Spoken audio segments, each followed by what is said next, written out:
Bien, como veis, para ilustrar mi conferencia utilizo una imagen, un dibujo de Segovia en Granada, que pone ahí en pequeñito, pone Andrés Segovia a la edad de 10 años en Granada, y el dibujo es de Vladimir Bobry, y al lado he puesto una frase muy conocida, muy bonita, que dice: Linares nací físicamente al mundo, en Granada abrí los ojos a todo lo amable y bello de la vida.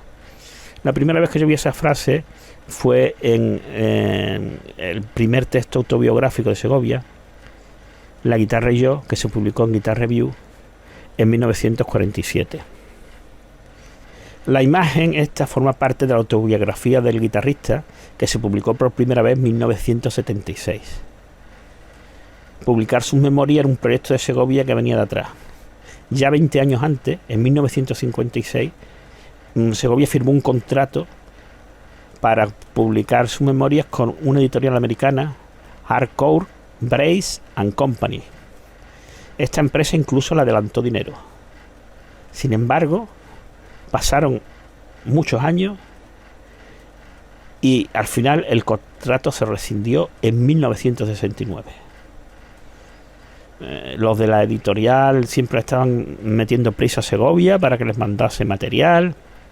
Tuvo problemas con la elección de la traductora, que era la hija de Salvador de Madariaga.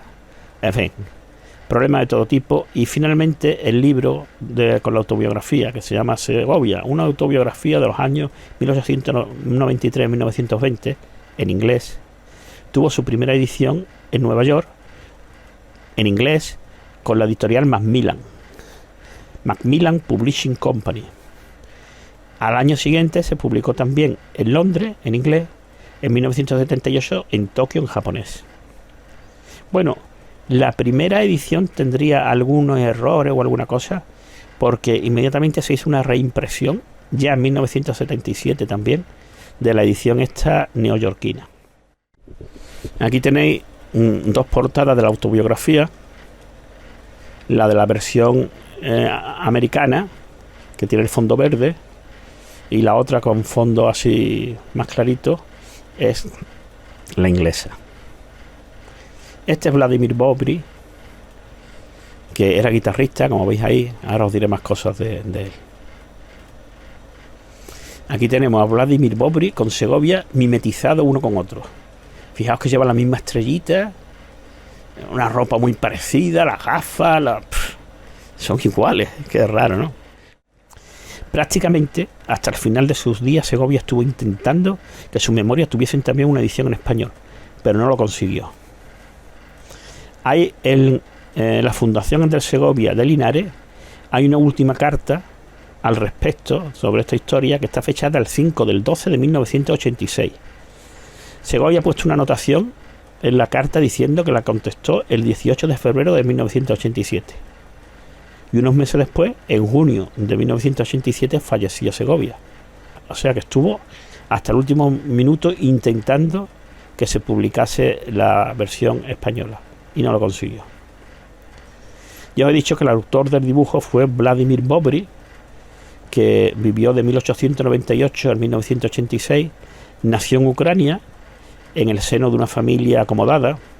Se cuenta que su madre solo bebía champán. Y Bobry estudió en la Escuela Imperial, más tarde estatal, después de la Revolución Rusa, de arte de Kharkov, que ya veis, este es este edificio tan bonito que veis aquí, y que espero que siga en pie, porque con lo que está cayendo allí en Ucrania, y precisamente en Kharkov, lo mismo, este edificio ya ni existe. No lo sé, espero que siga en pie. Bobry, un par de años después de la Revolución Rusa de 1917, se convirtió en un refugiado y desempeñó diversas ocupaciones por países con los que viajó, con ayuda de un pasaporte polaco que él mismo había falsificado a mano. Dicen que tenía mucha habilidad con la caligrafía, y el pasaporte lo usó en un montón de fronteras y no llamó la atención de nadie. Finalmente, Bobry cruzó el Atlántico y se instaló. Bueno, la vida de Bobry es alucinante. Cuando estaba haciéndolo le digo un poco más y me quedo con Bobri y lo hago porque es bueno. Pero no me voy a entretener y me salto ya las cosas que hizo aquí en Europa y me voy a cuando se instaló en Nueva York a principios de la década de 1920. Allí se dedicó con éxito al diseño gráfico, trabajando entre otras revistas con The New Yorker, Vanity Fair, Vogue, etcétera. También compuso algunas obras para la guitarra y en 1936 con un grupo de amigos fundó The Society of Classic Guitar de Nueva York. Y en esa sociedad Andrés Segovia fue nombrado presidente honorario. Durante los años de la Segunda Guerra Mundial, la sociedad se vio obligada a hacer un paréntesis y tras esa interrupción convocó en 1946 una reunión y a esa reunión asistieron escasamente 30 personas, 30 aficionados a la guitarra.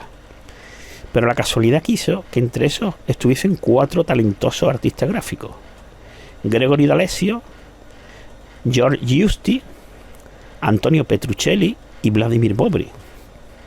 Ese mismo año, esta sociedad neoyorquina de la guitarra puso en marcha su proyecto más importante, que es la creación de la revista Guitar Review. No es de extrañar que con esos artistas trabajando allí el aspecto gráfico de la revista estuviese muy cuidado, convirtiéndose en su característica más destacada. De hecho, pintores de la categoría de Marc Chagall o Salvador Dalí crearon portadas para Guitar Review. Fijaros la portada que hizo Dalí, con una persona ahí, mitad Cristo, mitad guitarra, no sé, es muy interesante. Vladimir Bobry acabó muy mal sus días, de forma trágica. Estaba pasando su jubilación junto a su segunda esposa en una casa que él mismo había diseñado en Rosendale, que es en el condado de Nueva York, y el 3 de noviembre de 1986 se declaró allí un incendio. Bobry puso a salvo a su mujer, que no podía valerse por sí misma. Parece ser que le habían dado unos ictus, unos dicen uno, otros dicen 2 ictus, no sé, y a lo mejor iba en silla de ruedas, no lo tengo claro, y regresó a la casa en llamas, quizá con la idea de rescatar alguna de los valiosos documentos y guitarras que tenía allí. Tenía una guitarra de Hermann Hauser primero, similar a la que utilizó durante mucho tiempo Segovia, pero parece que el humo se asfixió con el humo, o sea, que desmayó o lo que sea, y murió allí en el incendio. Está claro que Bobry era un bromista, porque ha puesto un dibujo de Segovia niño, pero le ha puesto en la mano un bastón del Segovia anciano. Este dibujo de Segovia niño en Granada está basado en una foto retocada que aparece en diferentes fuentes. Por ejemplo, en esta que les pongo aquí es la saco de un libro de Vladimir Bobry que se llama Segovia Technique, que se publicó en 1972. No estoy seguro si el retoque lo hizo el propio Vladimir Bobry. No me extrañaría porque va un poco en su línea, ¿no? En 1955 hay una foto en la que se ve Segovia mirando con interés este retrato suyo de juventud. Digo que la foto está retocada porque de ella se ha eliminado a la madre y a la hermana de Segovia. La madre de Segovia se llamaba Rosa Torres Cruz. Nació en 1870 y probablemente murió en 1946. La hermana de Segovia se llamaba Emelina Sabán Torres. Los apellidos de la hermana no coinciden con los del guitarrista, que sabemos que es Andrés Segovia Torres, ya que ambos eran hijos de padres distintos. El apellido paterno de Melina, Sabán, corresponde al guitarrista flamenco Francisco Sabán Rojas, con el que parece que la madre de Segovia contrajo matrimonio. El original de la foto se conserva ahora en la Fundación Andrés Segovia de Linares, y le agradezco a don Alberto López Poveda el haberme facilitado una copia de la foto. Bien, aquí tienen ustedes unas fotos posteriores de Rosa Torres Cruz, la madre de Segovia, y también de Melina Sabán Torres, que como pueden comprobar era bailadora flamenca. También era cupletista y alguna cosa más. Yo tenía una amiga que estudió con el guitarrista flamenco Mario Escudero, que dice que le enseñaba a cuando los alumnos ya tenían confianza con él, le enseñaba un cartel que él tenía donde estaba anunciada Emelina Sabán Torres, o Emelina Torres Cruz, que creo que fue su nombre artístico siempre. Y dice que bajando la voz les decía: Emelina tenía algo de sangre gitana. No lo sé si tenía sangre gitana o no. Andrés Segovia no solía hablar con la prensa de su familia. La excepción a esta regla la encontramos en una entrevista que le hizo en 1972 la periodista María Antonia Iglesias, que falleció en 2014. Seguramente le suene la cara a ustedes porque se hizo popular en televisión en programas de debate y demás. María Antonia Iglesias era hija de un amigo personal de Segovia, el crítico y musicólogo Antonio Iglesias Álvarez, lo que sin duda propició el cambio de actitud del guitarrista. En esa entrevista se reproduce la foto de Segovia con su madre y con su hermana, pero Segovia dice que la fotografiada es su tía y no Rosa Torres. Parece que Segovia está intentando ocultarnos su difícil infancia cuando fue entregado en una especie de adopción a una pareja de Villacarrillo, Jaén, que él llevaba a sus tíos, pero que no tenían parentesco conocido con el guitarrista. Fue precisamente con esa pareja con la que Segovia vivió en Granada a partir de 1905.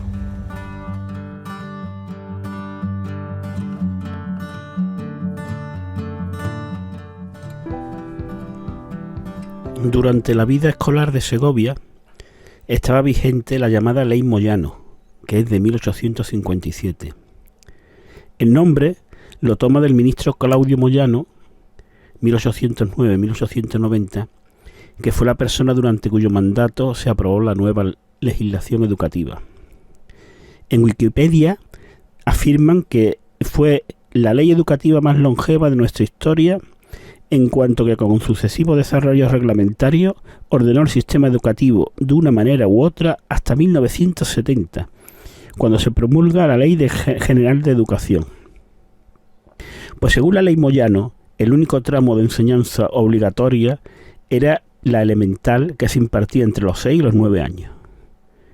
En el caso de Segovia, este periodo comprende desde 1899 a 1902, una época en la que el guitarrista lo pasó en Villacarrillo, bajo la tutela del matrimonio formado por Eduardo Bueno de los Herreros, que había nacido en Villacarrillo en 1839 y murió en Granada seguramente en 1907,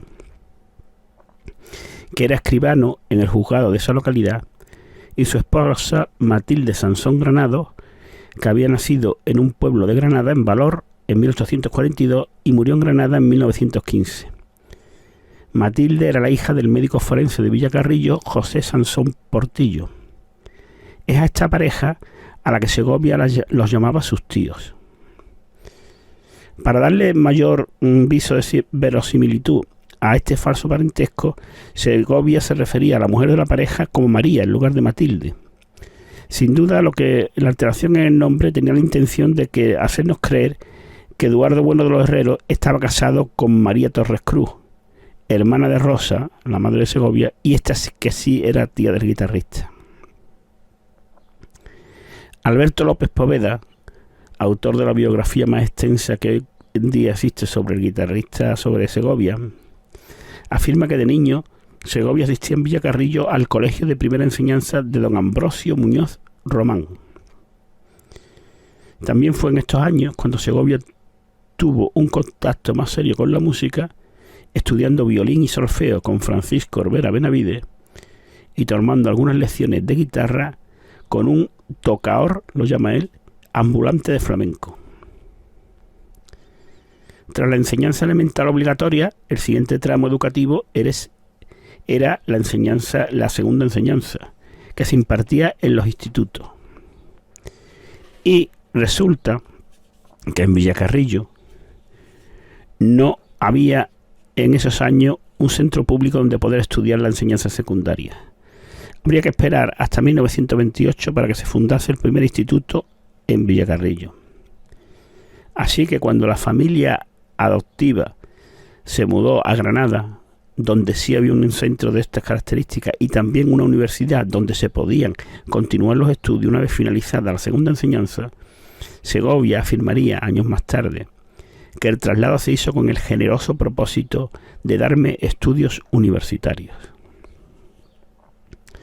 Por lo que yo sé, esto lo dijo Segovia por primera vez en su autobiografía de 1976. Aquí voy a utilizar una versión en español de la frase que leemos en unos apuntes que dejó Segovia, inacabado, seguramente de la que quería que fuese su versión en castellano de su autobiografía, que iba a tener 4 volúmenes, y que él le puso el nombre de Mi mundo, la guitarra y yo. Esta versión borrador, que parece que es de los años 80 del siglo pasado, pues se conserva hoy en día en la Fundación Andrés Segovia de Linares. Tengo que agradecer a don Alberto López Poveda que me pasó una copia de este material. Eduardo Bueno de los Herreros había nacido en Villacarrillo y hasta ese momento había estado todo el tiempo viviendo allí. Bueno, cuando él hizo sus estudios en Jaén y luego también en Granada. Y también hay un periodo en el que se eliminó el juzgado de Villacarrillo y tuvo que trabajar en la vecina Úbeda. Pero el resto del tiempo estaba allí trabajando de escribano en el juzgado. También su esposa, Matilde Sansón Granado, bueno, ellos se habían casado en 1874. Desde ese momento acompañó a su esposo allí en Villacarrillo, pero 20 años antes su padre ya estaba solicitando el puesto de médico forense en Villacarrillo. Es decir, llevaban muchísimos años los dos en Villacarrillo, tenían allí su casa, sus oficios, el sacrificio que hicieron, si fue por darle estudio a Segovia, pues sería una cosa digna de elogio. Pero parece que no, que la partida de Villacarrillo de Eduardo Bueno de los Herreros, junto a su esposa y el niño Segovia, no tuviese esa noble motivación. Y esto lo sabemos porque antes de llegar a Granada, los tres se instalaron en Manzanares, Ciudad Real, donde Eduardo Bueno de los Herreros fue nombrado escribano del juzgado, procedente de Villacarrillo, el 14 de marzo de 1903, y allí permaneció hasta el 22 de mayo de 1905. En esa fecha se le concede una excedencia. Estos datos figuran en el expediente de Eduardo Bueno de los Herreros en el Archivo General del Ministerio de Justicia. Agradezco a Luis Briso de Montiano su colaboración para el examen de este expediente. Tras esa excedencia, del 22 de mayo de 1905, es cuando Eduardo pone rumbo a Granada. En la elección de Granada, como nueva residencia de la familia, pues sí pudo haber pesado el deseo de Segovia de que le facilitasen el acceso a los estudios de secundaria y los universitarios. De hecho, en 1861, Eduardo Bueno de los Herreros había estudiado allí, primero en el instituto y luego la carrera de notario en la Facultad de Ciencias de Granada. También en Granada vivían varios familiares de su esposa, Matilde Sansón Granado, como su hermano Luis Sansón Granado, que era una figura importante de la sociedad granadina. En su necrológica del año 1915 se detalla que en Granada fue licenciado en Derecho y Teología, bachiller en Ciencias Naturales y profesor de instrucción primaria, perito agrónomo, exalcalde, exvicerrector del Colegio de San Bartolomé y Santiago, auxiliar de ciencias del mismo y exjefe económico. A esto que pone en la necrológica le añado yo que también fue uno de los miembros más notables de la logia masónica granadina Lux in Excelsis. Nos resulta sorprendente que Eduardo pidiera la excedencia de su puesto en el juzgado de Manzanares. al pedir la excedencia dejaba de percibir el sueldo, claro. Además, renunció también a una permuta que había solicitado con el escribano del juzgado de Alcaraz, Albacete, y cuando le iban a dar esa permuta, él en una instancia solicita la excedencia. Los motivos aducidos son reposo para atender a mi quebrantada salud. Esa excedencia sin duda no beneficiaba su posición económica, que en esos años no era muy brillante. Esto lo sabemos porque en las instancias que cursó para la permuta y para la excedencia, Eduardo especificó que tenía cédula personal de la clase novena. Esta es la instancia donde Eduardo Bueno de los Herreros especifica que su cédula personal es de la clase novena. Las cédulas personales eran el antecedente del carnet de identidad de nuestros días y se ordenaban en 11 clases, según el grado de riqueza del propietario.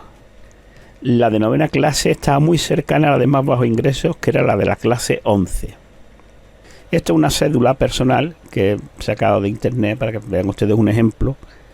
Esta es de la clase 11, de más bajo ingreso. Además, en Manzanares, al partir de Manzanares, el escribano dejó impagados los impuestos de al menos los años 1903, 1904 y 1907. 1907 ya no estaba allí, que sepamos. Esto se publicó en el Boletín Oficial de Ciudad Real en años posteriores. Aquí tienen en el Boletín Oficial de la provincia de Ciudad Real del año 1909 los impuestos impagados que había dejado Eduardo Bueno de los Herreros en 1903. Hay en otros boletines se especifican otros años que también dejó impuestos impagados. El mismo Segovia, en una versión primaria de su autobiografía que se tituló La guitarra y yo, de la que se publicaron en 1953 y 1954 varios capítulos en una revista jiennense que se llamaba Paisaje. Bueno, no es este el sitio para hablar de los textos autobiográficos de Segovia, que hay varios y con distintas casuísticas. Unos se han revisado, se han ampliado, se han añadido cosas, se han quitado cosas. Entonces, con el nombre de La guitarra y yo hay varios y que son diferentes. El primero, que tuvo nombre de La guitarra y yo en castellano y traducido al inglés, se publicó en la revista Guitar Review entre 1947 y 1961.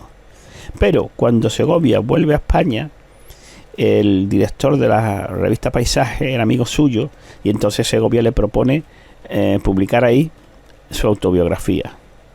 Lo de La guitarra y yo, que se estaba publicando en Guitar Review.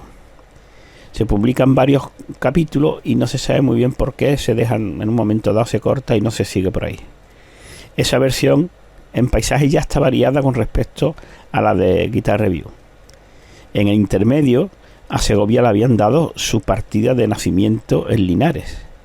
Y entonces, por ejemplo, ya en la versión de Paisaje pone en la casa donde había nacido, etcétera. Que eso no lo había puesto, la calle, la casa, eso no lo había puesto en la primera versión de Guitar Review. Bueno, pues en la revista Paisaje, en el año 53, Segovia no dice que la causa de la partida de Villacarrillo fuera la ampliación de sus estudios. Nos da una motivación que a mí me parece más inquietante. Dice: reveses de la fortuna nos obligaron a ausentarnos de Villacarrillo y a fijar nuestra nueva residencia en Granada, tras una breve permanencia en Manzanares, pueblo de las llanuras azafraneras de La Mancha. Ya veremos que esos reveses de la fortuna, no sabemos exactamente a qué se refiere, pero veremos que Segovia se va a referir varias veces a problemas económicos de la pareja de Villacarrillo y con él, cuando vivía con ellos.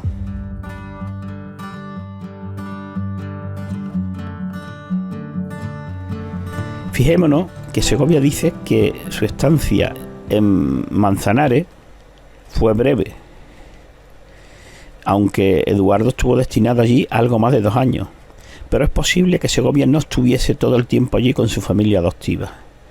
En efecto, si ven ustedes aquí este padrón municipal de Córdoba del año 1903, Segovia vive en esa capital en una casa que comparten 2 familias, y una es la familia de su madre, que está compuesta por Francisco Sabán Rojas, guitarrista flamenco, Rosa Torres Marín, que se refiere sin duda a Rosa Torres Cruz, Andrés Segovia, Eduardo Torres Cruz, el hermano, Emiliana Torres Cruz, que no es Emiliana, es Emilina, Emelina.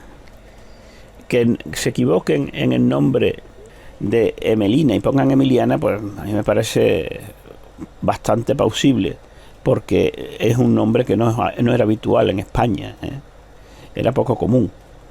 Hay que tener en cuenta que estos padrones se elaboraban, se repartían unas hojas para recogida de datos que rellenaban los interesados, y luego un funcionario lo pasaba todo limpio. En ese proceso, pues muchas veces se generaban errores de este tipo, ¿no? En cambio, el que el apellido de la madre, Cruz, se cambie por Marín, parece algo deliberado. Porque además de Marín, que vemos aquí, además también a veces que aparecen los padrones con su verdadero apellido, segundo apellido, Cruz, encontramos otras versiones. En los padrones de Córdoba encontramos otros apellidos para la madre de Segovia, como García, Soriano y Lascano. En relación a este último hay que tener en cuenta que una hermana de Rosa, que ingresó en un convento, tomó el nombre de Sor Gertrudis de San José Lascano. En el padrón pone que ninguno de la familia sabe leer ni escribir y que llevan 7 años viviendo en Córdoba. Este es el primer padrón que he encontrado de la familia allí, En fin. También pone que Francisco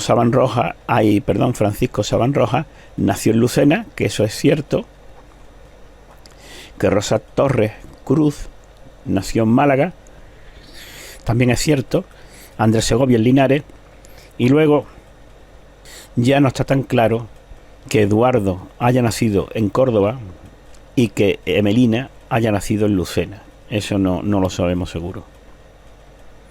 En el padrón municipal de Córdoba de 1904 solamente viven en la casa Francisco Sabán, Rosa Torres, que ahora se llama García, y Eduardo, el hermanastro de Segovia. ¿Dónde está Emelina?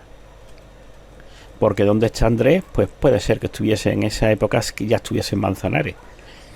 Pero Emelina ha desaparecido aquí de la casa. Tengo que decirles que buscando en los padrones de Córdoba, en Córdoba en esa época vivían, yo qué sé, decenas de miles de personas. Y esto lo hemos buscado aquí a mano. Sobre todo mi esposa, que ha encontrado alguna de estas direcciones, también me ayudó en su día Javier Rivas, en fin. Pero el trabajo trabajo horroroso. Bueno, pues buscando he encontrado a veces que encontré una vez, creo que la tía de Segovia viviendo con un hermano, con Eduardo, o sea que es posible que los niños a veces pues se fuesen una temporada con sus tíos o con quien fuese. Este es el padrón municipal de 1905.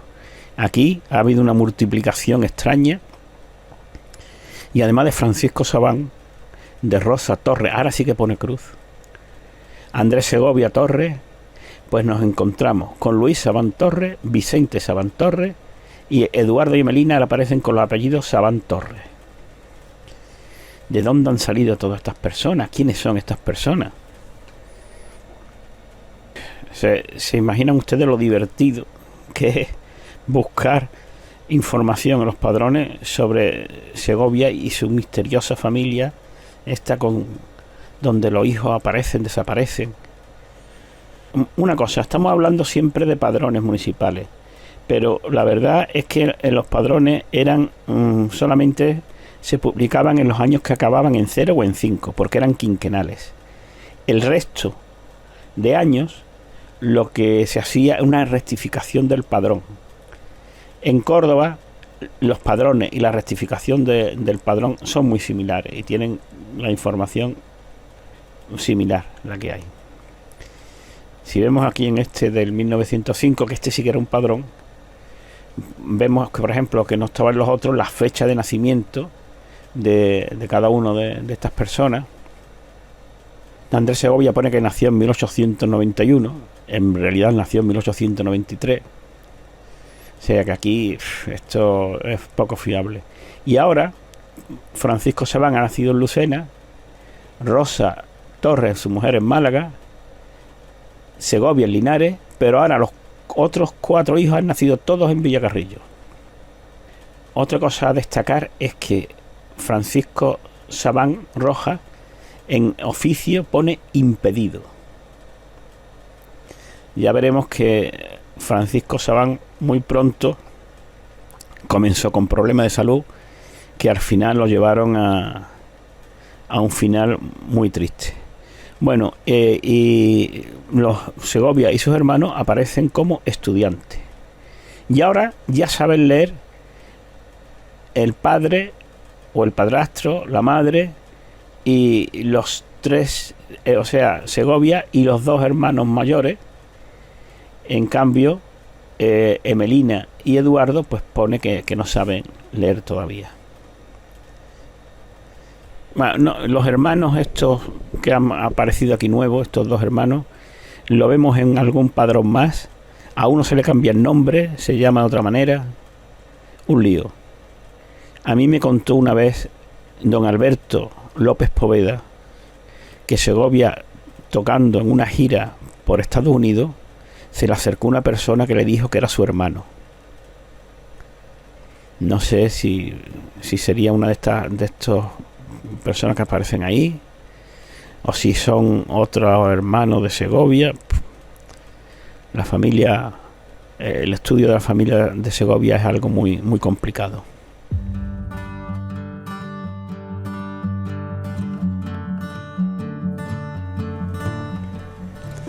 En definitiva, para acabar con todo este lío de los padrones, lo que sí queremos decir es que Andrés Segovia aparezca empadronado en Córdoba en 1903 y 1905 puede ser compatible con que durante un tiempo conviviera con sus tíos en Manzanares. Durante el periodo que estuvo allí su tío, entre comillas, destinado, que ya lo hemos dicho varias veces, es de marzo de 1903 a mayo de 1905. Tiene toda la pinta que en 1904 sí, porque ahí no aparece Segovia en Córdoba. Pero en los otros casos, como existía la figura del transeúnte, es decir, los patrones se elaboraban entre los meses de agosto, septiembre y octubre. Entonces, a lo mejor en uno de esos meses figura ahí una persona que luego se va a estudiar o lo que sea, pero está empadronada en el sitio primero solamente.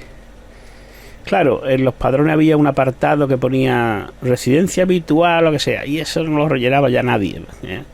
Entonces no podemos fiarnos de esa información, pero que es compatible, sí.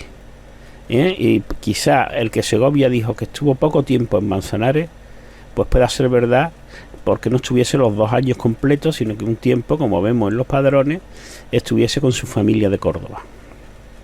De lo que sí estamos seguros es que desde mediados de septiembre de 1905 Segovia estaba en Granada, ya que existe documentación que así lo demuestra. Se conserva una instancia de 14 de septiembre de 1905 en la que Segovia, con 12 años de edad, solicita tomar parte en el examen de ingreso en el Instituto de Granada. La legislación obligaba a que esa instancia fuese cumplimentada por el propio alumno, de manera que luego pudiera compararse la letra con la del examen. Ya veremos que en este caso parece que falló esa comprobación. El examen tuvo lugar unos días después, el 26 de septiembre, y la legislación vigente precisaba que constaba de 3 ejercicios, uno escrito, otro oral y otro práctico. Se ha conservado el ejercicio escrito que hizo Segovia, que consistió en un dictado de un pasaje del Quijote. Esto lo especificaba la normativa, que tenía que ser del Quijote, y un problema matemático que en el caso del examen de Segovia le obligó a hacer una multiplicación. Agradezco a Gabriel Pozo Felguera las imágenes que tengo sobre el expediente de Segovia en el instituto. La verdad es que antes Andrés Palma Valenzuela me puso sobre la pista de que el expediente de Segovia estaría en el instituto. Entonces yo llamé en su día y ellos tenían una web y tenían allí personajes famosos que han estudiado aquí. Y había unos cuantos, pero Segovia no estaba.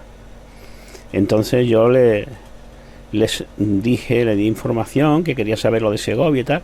Al cabo de un tiempo ya lo pusieron, que Segovia había estudiado también, ¿no? Pero se llevaron un año y no me contestaban. Finalmente me contestaron y me dijeron que sí, que lo tenían allí, pero que tenía yo que ir a verlo, que no podía hacer fotos ni nada. Y con una persona allí delante mía, mientras yo lo miraba, lo veía. Entonces, pues, yo trabajando aquí en el conservatorio me tenían secuestrado, no podía ir a ningún sitio nunca. Pero gracias a John Ray, el guitarrero, pues este hombre tuvo la amabilidad de ir por mí y estuvimos una mañana al teléfono, yo preguntándole cosas y él contestándome cosas del expediente, y entonces me dijo qué es lo que ponía y tal. Y luego la casualidad que un día buscando por internet me encontré que este hombre que les he dicho, Gabriel Pozo Felguera, habría escrito un artículo sobre esto de la estancia de Segovia en el instituto. Y yo, en los comentarios, le dije, sí, pero hay algunos errores. ¿Para qué dije nada? El hombre, pues, me dijo que qué errores eran. Y entonces yo le dije algunos. Pues, es que está puesto que este hombre iba a las escuelas de la Ave María, y no iba a las escuelas de la Ave María, iba al seminario de maestros de la Ave María, ahora lo hablaremos. Que si sus tíos, yo le dije que no eran sus tíos. En fin, este hombre me dijo, no, es que yo lo he visto en el libro de don Alberto López Poveda, no sé. Bueno, no se quedó el hombre muy convencido, pero tuvo la gentileza y la amabilidad de enviarme las imágenes, que a él sí que le habían dejado sacar fotos, de estos dos documentos que les señalo yo aquí.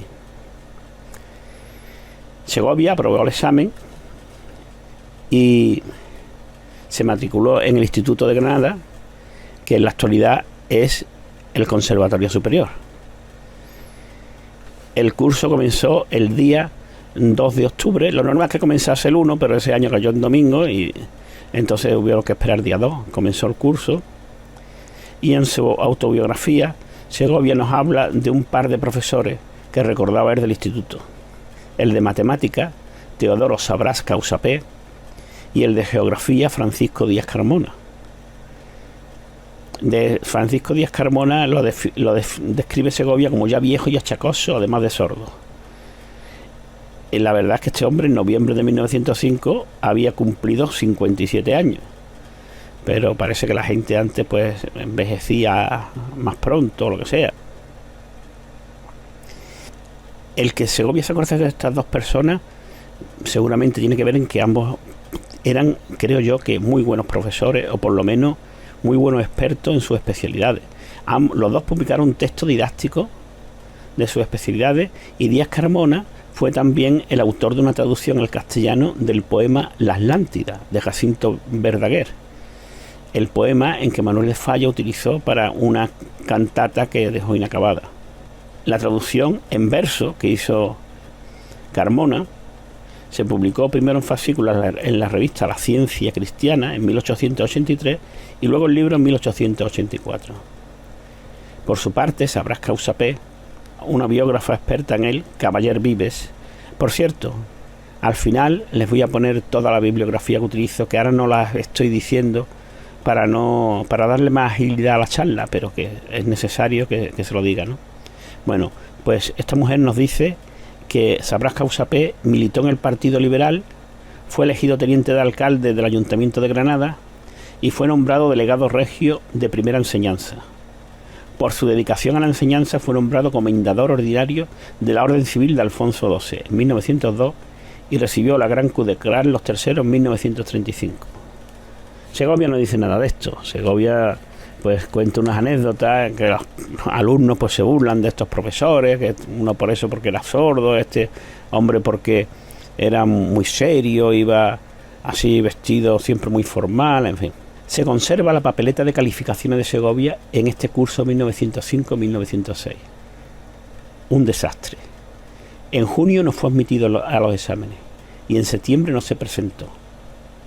El que no fuese admitido a los exámenes de junio pudo deberse a lo que leemos en la normativa académica sobre la falta de asistencia, que dice: el alumno que sin justificación de causa legítima cometiere 20 faltas de asistencia en clase de lección diaria o 10 en clase de lección alterna, será borrado de la lista y excluido de los exámenes de junio.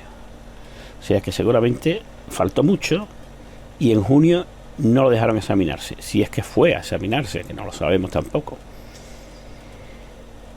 Si Segovia estaba empadronado en Córdoba en 1905, pero en septiembre de ese año estaba haciendo las gestiones para entrar en el Instituto de Granada, es posible que llegase algo antes a la ciudad de la Alhambra acompañado de su madre y de su hermana, y en ese momento se hiciesen la foto que hemos comentado antes. En tal caso, Segovia tendría en la foto 12 años, su madre 35 y su hermana unos 5. Y la foto estaría hecha alrededor de septiembre. Habría que mirar el aspecto de estos niños, la ropa que llevan puesta, para ver si coincide con esto. La otra alternativa que se me ocurre es que la foto no esté hecha en Granada, como decía Segovia y como el dibujo luego de Vladimir Bobry, etcétera, etcétera. En la instancia de solicitud de ingreso en el instituto, Segovia se presenta como vecino de Granada, y es que esto era un requisito legal para poder matricularse en el centro. Dice la legislación, en este caso un Real Decreto de 29 de septiembre de 1901, dice: para ingresar en los institutos generales y técnicos es necesario acreditar haber cumplido la edad de 10 años y tener su domicilio legal o académico dentro del territorio correspondiente al instituto de que se trate. ¿Dónde vivía Segovia en Granada? Ahora tratamos sobre ello.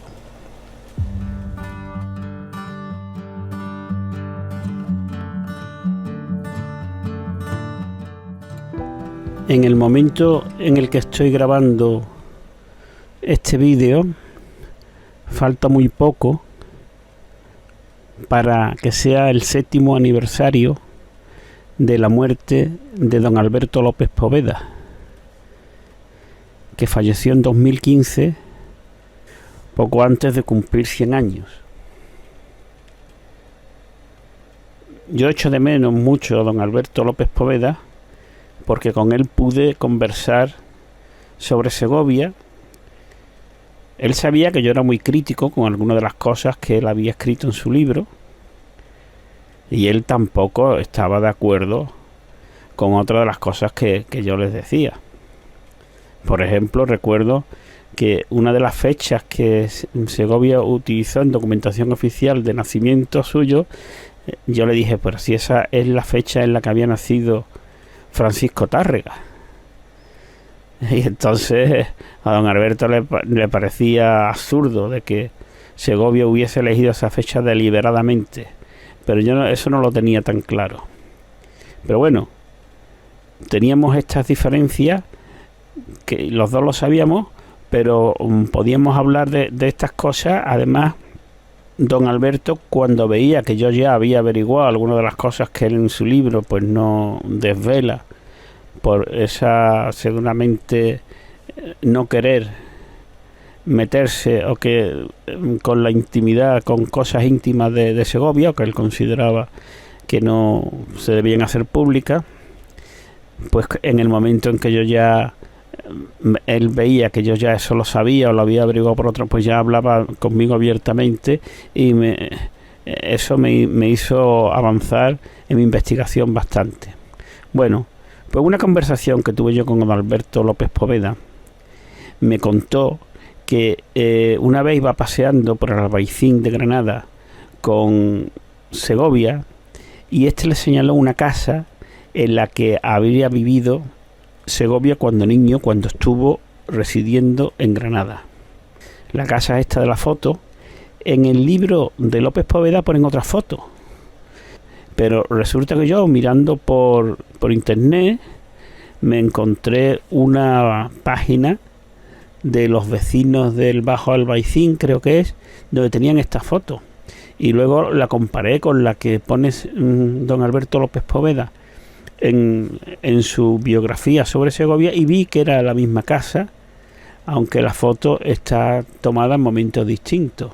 Hay alguna pequeña diferencia, alguna se ha modificado, se ve que han cambiado el enrejado de alguna ventana, etcétera. Bueno, en el libro de López Poveda se dice que esta casa está situada en el número 26 de la calle Aljibe de Trillo. Segovia luego le entregaría a López Poveda una hoja con las direcciones de los otros domicilios que había tenido en Granada. Don Alberto me dijo que fue visitando estas direcciones y que al llegar a una de ellas fue el día más amargo de su vida, y que ese domicilio no lo incluyó en su libro, uno de los domicilios que le dio Segovia en Granada. Yo creo que sé cuál es, luego lo hablamos. El aljibe, que da nombre a la calle, todavía existe hoy en la actualidad, data del siglo XIV. En los padrones de 1905, el año que Segovia llega a Granada, vemos que existían varios emplazamientos que incluían el término Aljibe de Trillo. Yo he encontrado una calle que se llama así, Aljibe de Trillo, luego el callejón de Aljibe de Trillo, la cuesta de Aljibe de Trillo, el barranco de Aljibe de Trillo. Parece que estas denominaciones se aplicaban a diferentes tramos de una misma vía.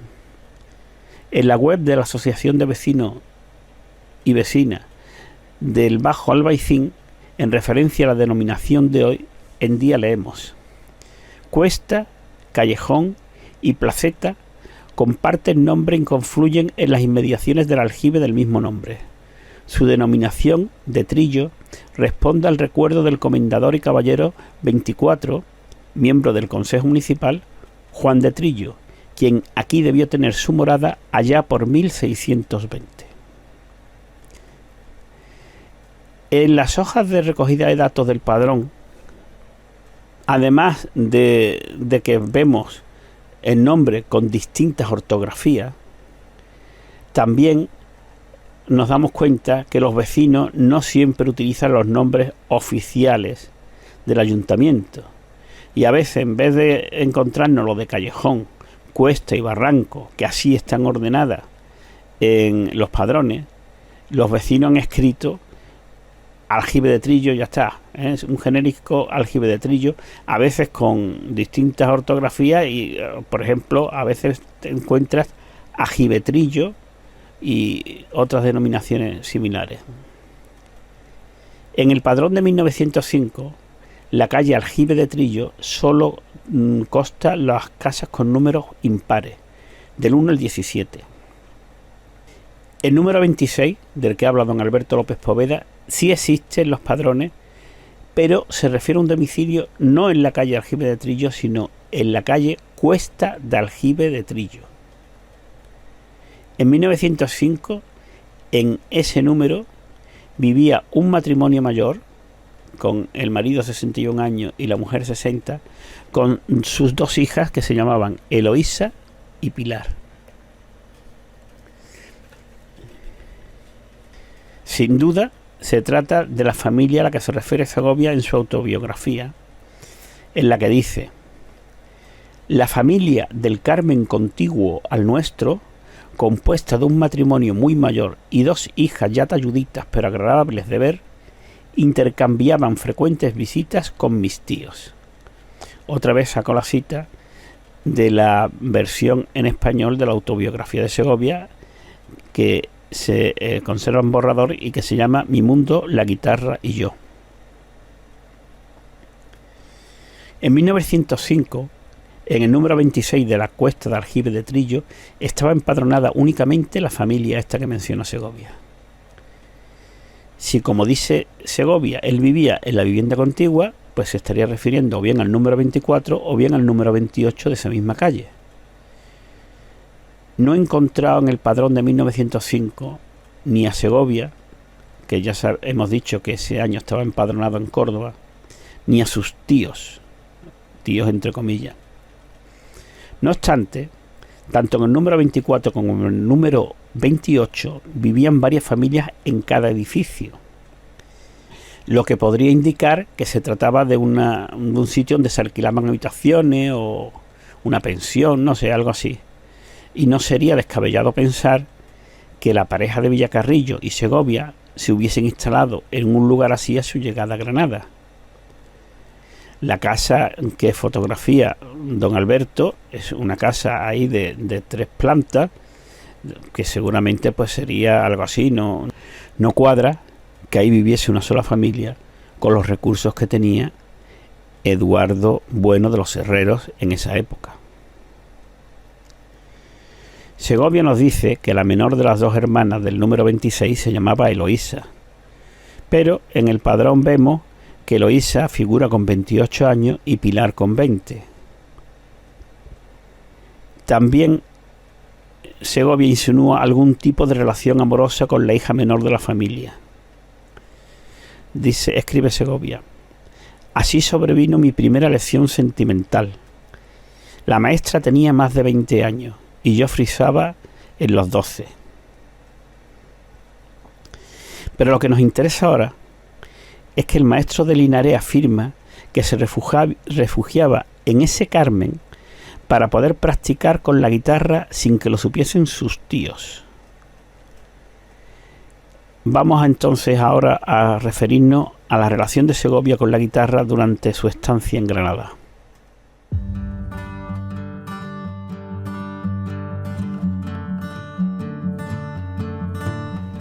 Hemos visto que quizás Segovia no se examinó en primero de bachillerato por su poca asistencia a las clases del instituto, que impidieron que fuese admitido en los exámenes de junio, y lo de septiembre no se presentó.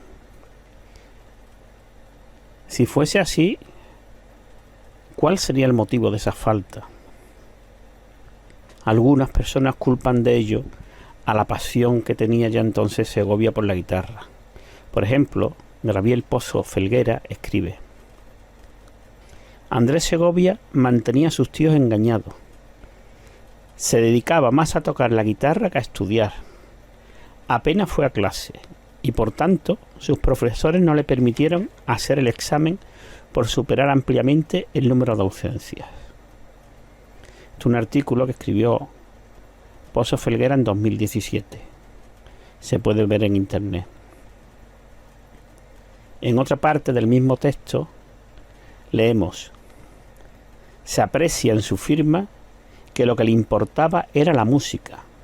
Su rúbrica es claramente una nota musical. Aquí tienen ustedes las 2 firmas de los exámenes y de la solicitud, del examen y de la solicitud. Y bueno, juzguen ustedes mismos si esa firma es una nota musical. Lo que sí me parece a mí que está claro es que las firmas las han hecho 2 personas distintas. Yo creo que la solicitud no la ha escrito Segovia.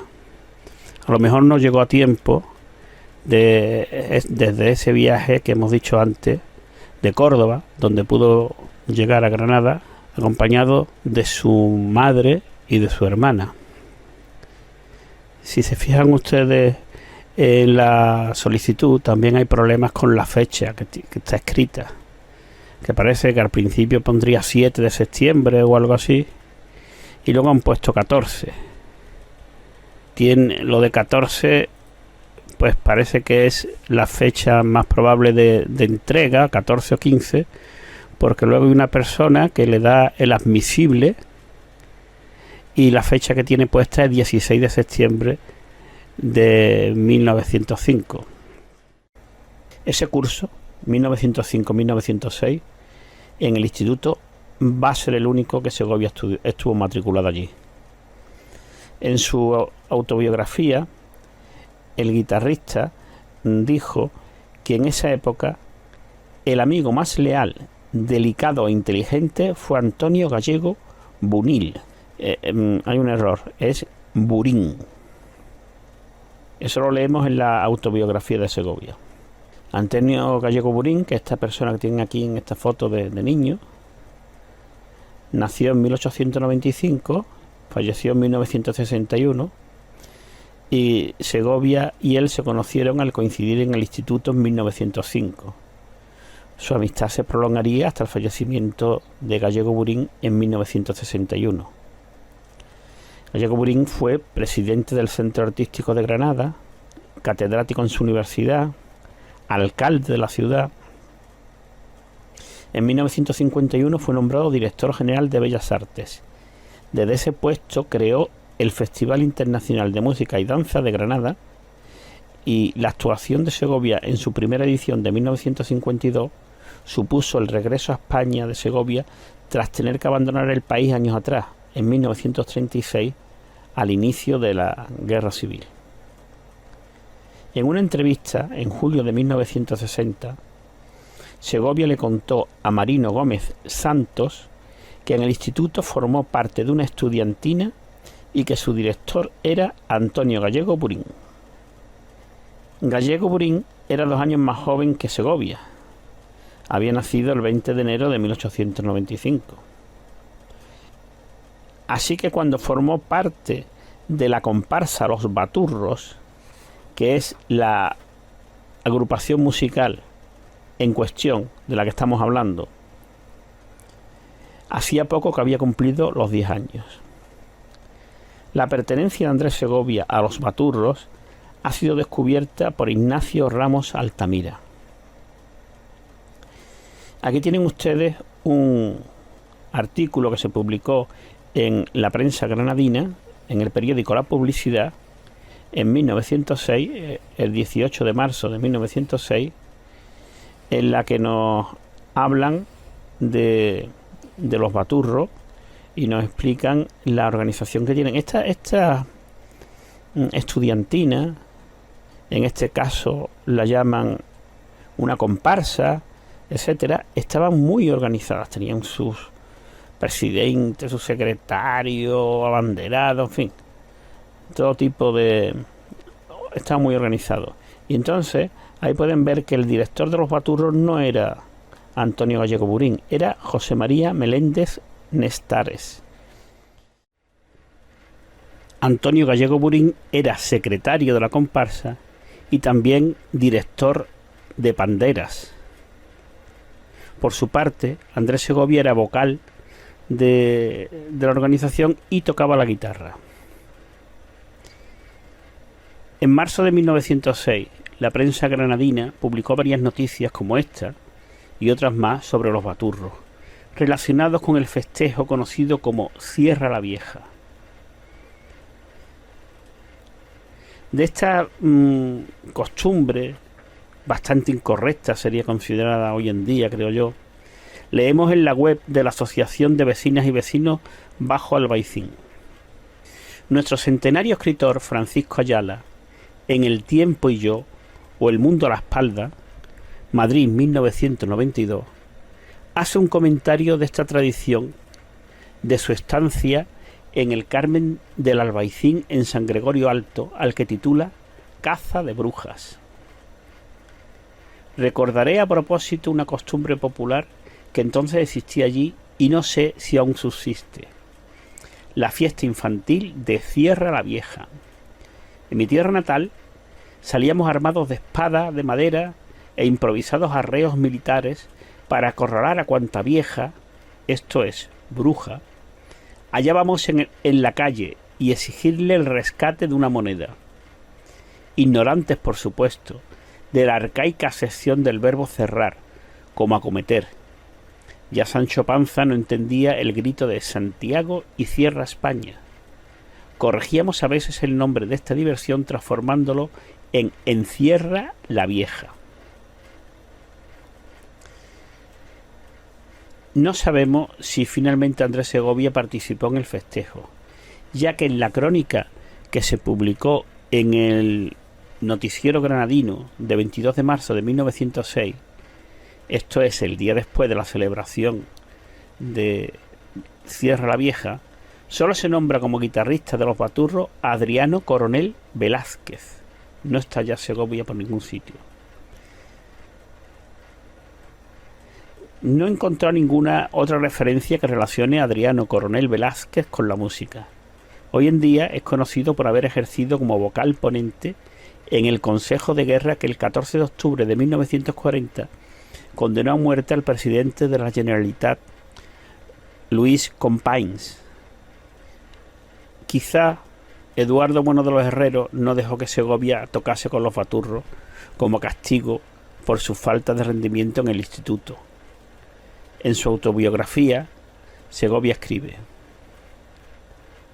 observaron mis tíos que yo descuidaba demasiado los libros y en cambio me pasaba largas horas pegado a la guitarra. Tío Eduardo me amonestó severamente: Andresito, si no te aplicas al estudio perderás el curso y no estamos en condiciones de duplicar los gastos en matrículas repetidas. No me obligues a tomar medidas enérgicas para apagar esa pasión que se te ha encendido por la guitarrica. Te aseguro que llegaría a romperla y así cortar por lo sano.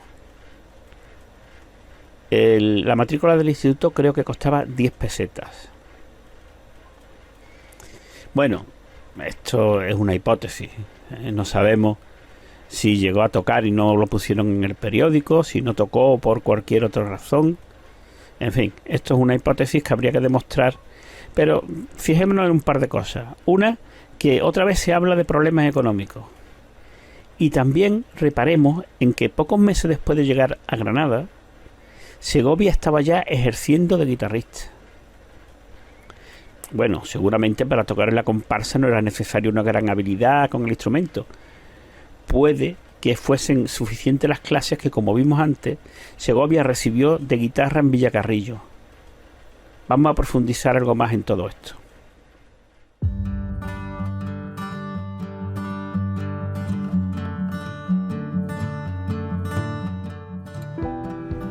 Hay un momento sobrecogedor en la biografía de Segovia que lo cuenta en el primer artículo de la saga La guitarra y yo, en la versión que se publicó en la revista Paisaje de 1953, que es cuando explica cómo lo entregaron a la pareja de Villacarrillo.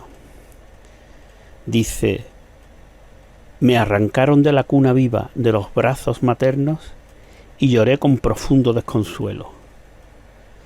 Entonces Eduardo Bueno de los Herreros, para calmarlo, le canta una canción popular con una letra premonitoria, porque dice: el tocar la guitarra no tiene esencia, sino fuerza en el brazo, permanecencia. Y después de cada una de estas frases se hacía un hum que se acompañaba de un movimiento de la mano, del brazo, como imitando el rajeo de una guitarra. Y entonces dice Segovia que eso se lo repitió Eduardo varias veces hasta que se sosegó y le sonrió. Y entonces cogió Eduardo su bracito derecho y empezó a cantarle otra vez la canción y a hacer que marcase los hum, estos que iban después de cada frase, con el brazo derecho. Y dice Segovia: esa fue la primera semilla que cayó en la zona musical de mi alma y que había de convertirse, andando el tiempo, en el árbol más robusto y frondoso de mi vida. Hay un segundo encuentro con la música que nos dice Segovia, que también pasó en Villacarrillo, y es que escuchó una banda de música a lo lejos que tocó un trozo de música que se le quedó en la memoria y que luego dice que más adelante consiguió identificar y que eran ciertas frases de la verbena de la paloma de Bretón. López Poveda cambia la obra y dice que no habla de la verbena de la paloma, sino de las Dolores. También ya hemos mencionado varias veces que en Villacarrillo Segovia estudió violín y solfeo con Francisco Herrera Benavides. Son muy conocidas las declaraciones de Segovia sobre la falta de pericia pedagógica de su profesor. Sin embargo, una entrevista que hizo en 1922, que se la hizo el compositor Vicente Arregui, en ese momento era crítico en el periódico El Debate, el periódico madrileño, en la que se afirma que Segovia, en Villacarrillo, aprendió solfeo con don Francisco Herrera. Se le insinuó el deseo de que fuera violinista, pero cambios de residencia de la familia trastornaron el propósito. Segovia, en otras versiones, habla de la esterilidad de las clases con Herrera, que hizo que su tío lo retirase de ella. Aquí, en cambio, pone como excusa que es que se tuvo que mudar, lo que ya sabemos que ocurrió en 1903. De ser cierto lo que se afirma en la entrevista, pues habría que replantearse lo que pensamos ahora de sus inicios musicales. Pero en todo caso, tengamos en cuenta que la entrevista se llevó a cabo en una fecha en la que las opiniones de Segovia sobre Herrera todavía podrían llegar a personas implicadas, y a lo mejor el guitarrista se mostró más cauto que de costumbre y que en declaraciones posteriores. En cuanto al primer contacto de Segovia con la guitarra, cosa que también sucedió en Villacarrillo, el propio interesado lo relataba así: vino a pasar por el pueblo un ambulante tocaor de flamenco, corrido y marrullero, a quien dijeron algunos vecinos que don Eduardo lo escucharía y hasta vertería en su escuálida bolsa algunas pesetillas. Mi tío había sido de joven muy aficionado al cante, al toque y al baile. En esa recreación tabernaria, casi siempre anfitrión de sus amigos, derrochó buena parte de su hacienda. La otra se la llevó su adversa fortuna en el juego. Pero aún así vivíamos sin demasiada estrechez. El tocaor desenfundó la guitarra sarnosa, despegada a trechos y remendada en otros, con las cuerdas anudadas por encima del listoncillo que atado al mástil le servía de cejuela. Pidió un sorbo de vino para desvergonzarse, lo que debió dar mayor pesadez y torpeza a sus dedos. Al primer rasgueo saltaron chispas más ruidosas que sonoras de las cuerdas, y viene a mi memoria, como si hubiera ocurrido ayer, el susto que me produjo aquella catarata brutal de sonidos, seguida de papirotazos en la tapa de la maltrecha guitarra. Me había sentado muy cerca de él, y al retroceder ante aquel barullo me caí de espaldas. Sin embargo, cuando arañó alguna de aquellas simples farcetas que decía ser de soleares, las sentí dentro de mí, como si hubieran penetrado por los poros de todo mi cuerpo. La viva atención con la que yo miraba sus dedos debió hacerle concebir la esperanza de asegurar su puchero sin tener que echarse de nuevo a la carretera. Y me preguntó: ¿quieres que te enseñe a tocar? Yo moví varias veces mi cabeza de arriba abajo. Al cabo de mes y medio ya había yo aprendido todo lo que el pobre hombre sabía. Esto es, muy poco.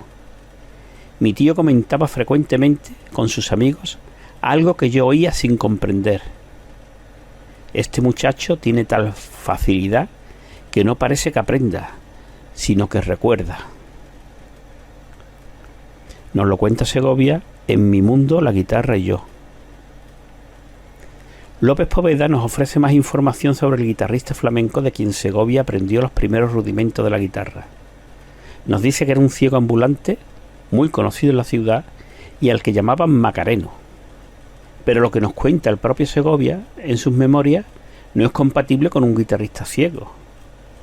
Por ejemplo, dice: la viva atención con la que yo miraba sus dedos debía hacerle concebir la esperanza de asegurar su puchero sin tener que echarse de nuevo a la carretera. Resulta tentador adjudicar esa fase de aprendizaje de Segovia del flamenco a un guitarrista que ya hemos mencionado antes, Francisco Sabán Rojas. En 1895 Francisco Sabán Rojas se ofrecía para dar clases de guitarra a domicilio en Córdoba. Aquí tienen ustedes las noticias publicadas en el Diario de Córdoba de la fecha. Nótese el apodo utilizado por Francisco Sabán, niño de Lucena Chico. Lo de Chico sin duda se utiliza para diferenciarse del niño de Lucena a secas, sobrenombre que empleó el famoso guitarrista Francisco Díaz Fernández, Paco de Lucena. Parece que a estos dos guitarristas lucentinos los unía algún tipo de parentesco. A principios del año 1897, Eduardo Bueno de los Herreros regresa a Villacarrillo tras unos años en los que tuvo que trabajar en la vecina Úbeda, debido a la suspensión del juzgado de su localidad natal. El 2 de julio de 1898 nacería, parece que en Villacarrillo, el hermanastro de Segovia, Eduardo Torres Cruz. Seguramente Eduardo era hijo natural de Francisco Sabán Rojas y Rosa Torres Cruz. Tras el matrimonio de sus padres, sus apellidos pasaron a ser Eduardo Sabán Torres.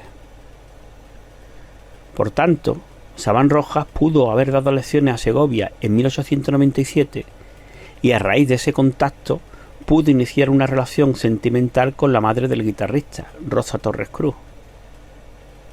O a lo mejor se conocían de antes, porque ya hemos visto en los padrones de Córdoba que aparecen otros hijos de la pareja, Luis y Vicente, que se afirma también que nacieron en Villacarrillo en julio de 1895 y en octubre de 1897.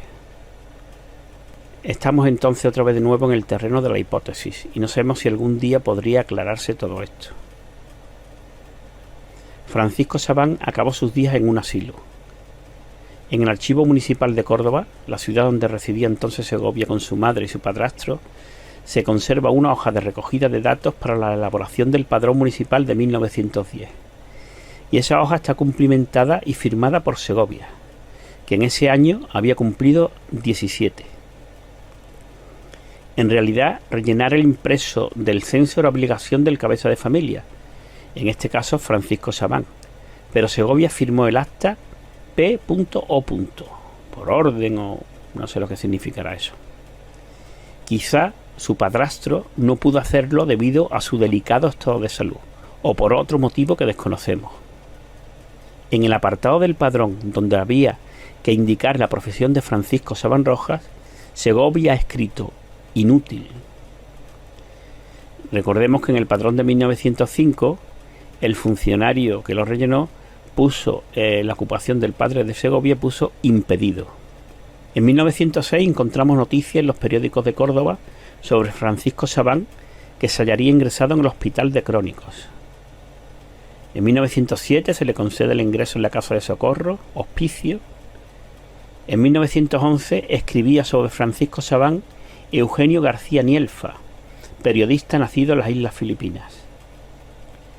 Retirado de las tablas por sus muchos males, el Lentejo, también conocido por el Niño de Lucena, sobrenombre que heredó de su primo, el primo era Paco el de Lucena, halla el consuelo de su apartamiento de las fiestas de Andalucía en el triunfo de sus hijos Emelina y Andrés, enamorada la primera de las canciones y los bailes clásicos y el segundo de la guitarra, que maneja como un maestro, cual si dispusiese de los dedos agilísimos que cortaron a su padre para contener la enfermedad que le ha dejado paralítico.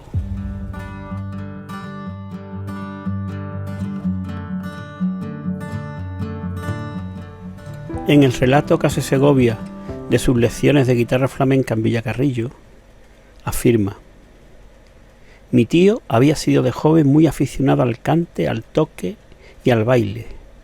En esa recreación tabernaria, casi siempre anfitrión de sus amigos, derrochó buena parte de su hacienda. La otra se la llevó su adversa fortuna en el juego, pero aún así vivíamos sin demasiada estrechez.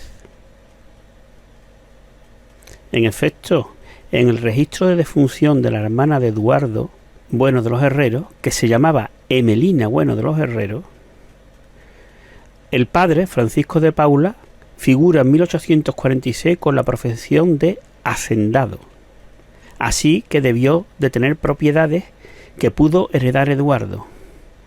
pero parece que esas fincas las fue perdiendo el escribano poco a poco. Bueno, un par de cosas.